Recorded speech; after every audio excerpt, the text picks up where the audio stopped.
일반적인 장거리 러너에서 부상 1위는 안녕하세요, 러닝 비하인드 잘쌤입니다. 달리기를 하다 보면 작든 크든 간에 어딘가에서 통증이나 불편감이 생길 수 있습니다. 만약 한 번도 겪지 않으신 분이 계시다면 정말 부럽습니다. 축복받은 육체를 가지셨거나 또는 마인드 컨트롤을 타고나셨을 가능성이 높습니다. 아무튼 정도의 차이가 있어서 그렇지 대부분의 러너는 부상을 경험하게 됩니다. 그런데 지금 나한테 생긴 이 증상, 이 부상이 흔한 건가? 많이들 겪는 건가? 나만 그런 거 아닌가? 이런 생각을 하게 될 때가 있습니다. 아무래도 부상이 오면 달리지 못하고 기분도 다운되고 여러 가지 생각을 하게 되니까요. 그래서 오늘은 실제 연구를 통해 밝혀진 가장 흔한 러닝 부상이 어떤 것들인지 정리해 드려 보도록 하겠습니다. 구독, 좋아요, 알림 설정 눌러주시고요. 시작합니다. 2012년도에 가장 흔한 러닝 부상에 대해 첫 번째 시스테믹 리뷰 논문이 발표가 됐습니다. 근골격계 부상에 대한 내용만 다룬 거고요. 일반적인 장거리 러너에서 부상 3위는 족저근막염, 2위는 아킬레스 건염, 그리고 1위는 신스프린트, 메디알 티비얼 스트레스 신드롬이었습니다. 그리고 일반 러너가 아닌 울트라 마라토너, 50km, 100km 그 이상을 달리는 러너에서 가장 흔한 부상은 2위가 슬개대퇴 통증 증후군, 러너스 니였고요. 1위가 아킬레스 건염이었습니다. 일단 아킬레스 건염은 겹치네요. 다른 흔한 부상들로는 슬개건염, 장경인대 증후군, 발목 염좌, 햄스트링 부상, 비복근 부상, 허리 통증, 허벅지 안쪽 근육 염좌, 갈비뼈 골절 등이 있었습니다. 자, 먼저 1위를 차지한 신스프린트 얘기를 해야죠. 제 영상 중에서도 조회수가 굉장히 높은 편인 것으로 미뤄보아 많은 분들이 경험해보신 부상이지 않나 생각이 듭니다. 저도 지금 결국 경골 견열골절까지 가서 아직까지도 이게 완전히 없어지지 않은 상태이기도 하고요.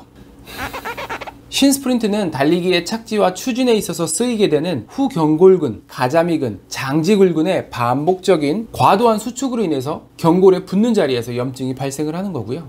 이게 염증이 생겼다가도 회복이 되면서 아물어야 되는데 그러기 전에 반복적이고 지속적인 스트레스가 가해지다 보니까 뼈 재형성 능력이 그걸 따라가지 못하고 골막에서 염증이 지속되게 됩니다. 그래서 신스프린트 통증이 발생을 하면 가장 중요한 건 휴식이고 강도를 최대한 낮춘 러닝 또는 대체 운동을 통해서 회복을 위한 노력을 해야 된다라고 이야기하는 거죠. 그 외에도 O자형 무릎, 여러 타입의 러닝화를 자주 바꿔 신는 경우, 과도한 힐 스트라이크, 과도한 인터벌 트레이닝 이런 것들이 위험 요소가 될 수 있겠습니다. 2위 아킬레스 건염. 반복적이고 과도한 로딩이 생리학적 내성, 피지올로지컬 톨러런스를 넘어서게 되면 손상이 오고 그게 쌓여서 디제너레이션, 퇴행이 오게 됩니다. 모래 위에서 뛰는 경우처럼 푸시업, 발로 밀어내는 동작에 많은 힘을 쓰게 될 때 부상이 잘 올 수 있고요.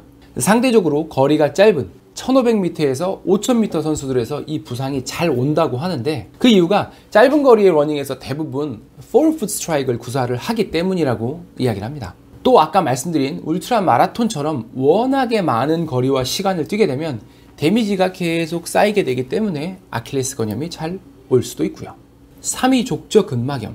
족저근막염은 일반적으로 발에서 올 수 있는 가장 흔한 러닝 부상이라고 이야기를 하고요. 족저, 발바닥에 있는 근막이 체중의 부하를 견뎌내지 못하게 되면 족저근막의 디제너레이티브 프로세스, 퇴행 과정이 일어나면서 발에 체중을 실을 때마다 발 뒤꿈치 뼈나 그 안쪽 라인을 따라서 통증이 오게 됩니다.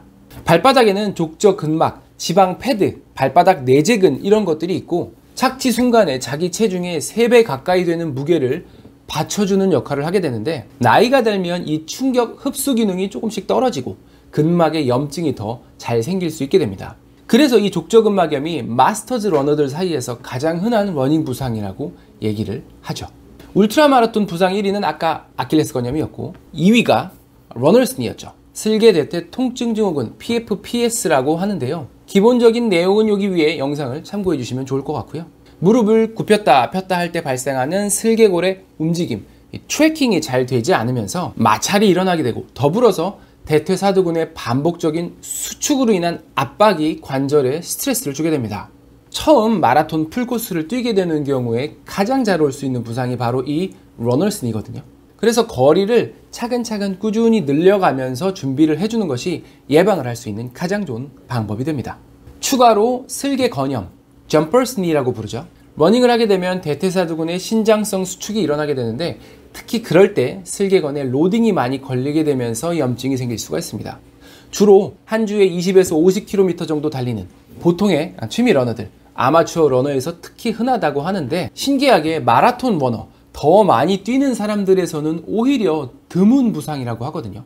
이게 마일리지가 쌓이면서 슬개건이 강화가 돼서 그런 건지 혹은 효율적인 러닝이 되면서 무릎 관절과 주변 조직들의 협응이 원활하게 이루어지면서 그런 건지 아직 명확하지는 않지만 결과적으로는 그렇게 말해주고 있습니다. 무리하지 않고 꾸준히 뛰면 아무튼 강해진다는 얘기겠죠. 달리기라는 것은 인류의 탄생부터 존재했을 것인데 어째서 달리기 부상에 대한 체계적 문헌 고찰이 2012년에 이르러서야 최초로 이루어지게 됐을까요?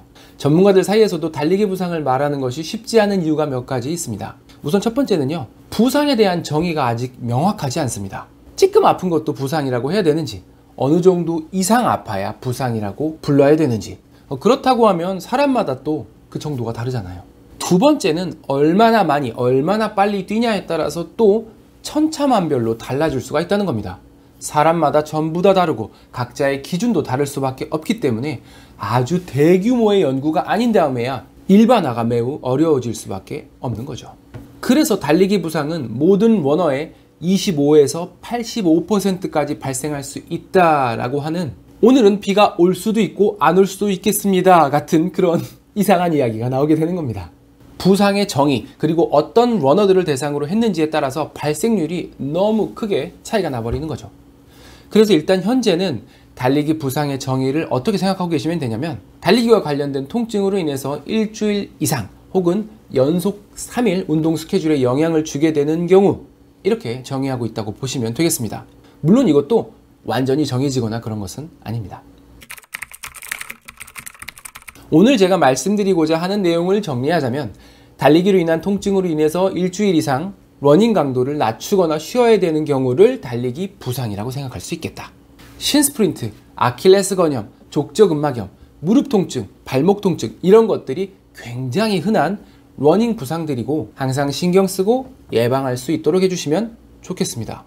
많은 분들이 공감하실 텐데, 일단 부상이 떡하니 와버리면 생각보다 회복 기간이 길고요. 다시 러닝을 시작하면서 예전 폼을 끌어올리는데도 생각보다 시간이 많이 걸립니다. 최선의 수비는 공격이듯이 최선의 치료는 예방이겠죠. 모두 아프지 마시고 즐거운 러닝 하시기 바랍니다. 러비 잘쌤이었습니다. 감사합니다. 구독, 좋아요입니다. 뭐?